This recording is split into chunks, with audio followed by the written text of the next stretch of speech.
Jim is not a type of wide commonness.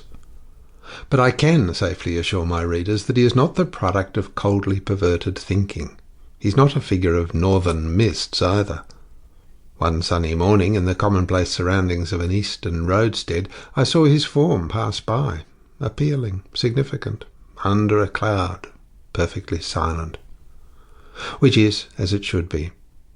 It was for me, with all the sympathy of which I was capable, to seek fit words for his meaning. He was one of us. J.C., 1917. End of author's note.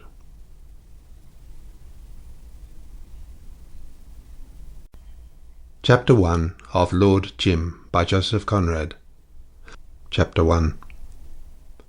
He was an inch, perhaps two, under 6 feet, powerfully built, and he advanced straight at you with a slight stoop of the shoulders, head forward, and a fixed from under stare which made you think of a charging bull.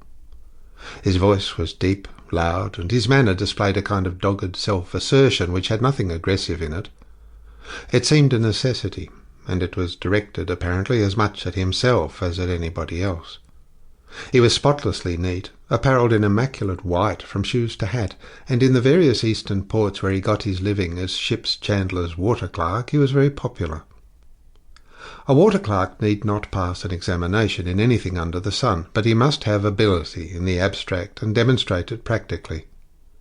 His work consists in racing under sail, steam, or oars against other water clerks for any ship about to anchor, greeting her captain cheerily, forcing upon him a card, the business card of the ship chandler, and on his first visit on shore piloting him firmly but without ostentation to a vast cavern-like shop which is full of things that are eaten and drunk on board ship, where you can get everything to make her seaworthy and beautiful, from a set of chain hooks for her cable to a book of gold leaf for the carvings of her stern, and where her commander is received like a brother by a ship chandler he has never seen before.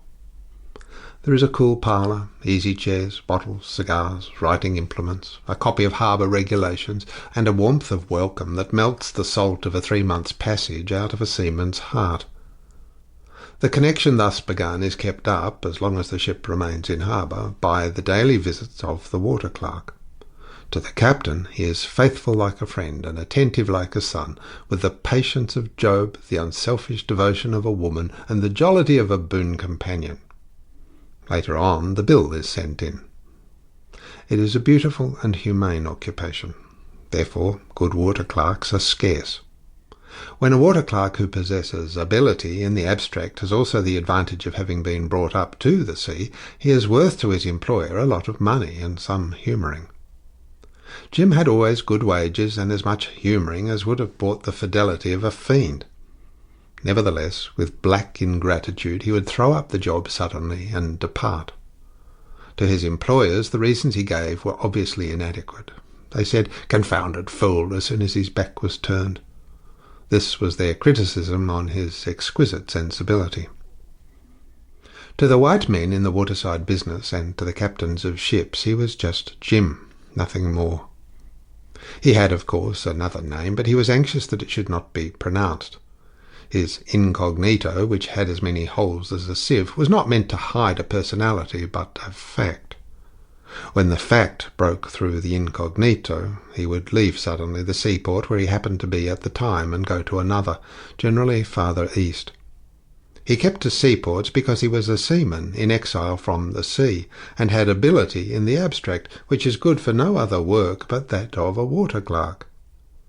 He retreated in good order towards the rising sun, and the fact followed him casually but inevitably. Thus, in the course of years, he was known successively in Bombay, in Calcutta, in Rangoon, in Penang, in Batavia, and in each of these halting places was just Jim the water clerk.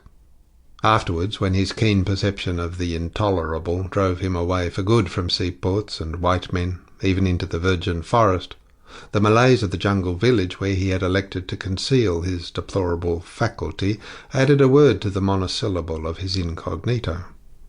They called him Tuan Jim, as one might say, Lord Jim. Originally he came from a parsonage. Many commanders of fine merchant ships come from these abodes of piety and peace.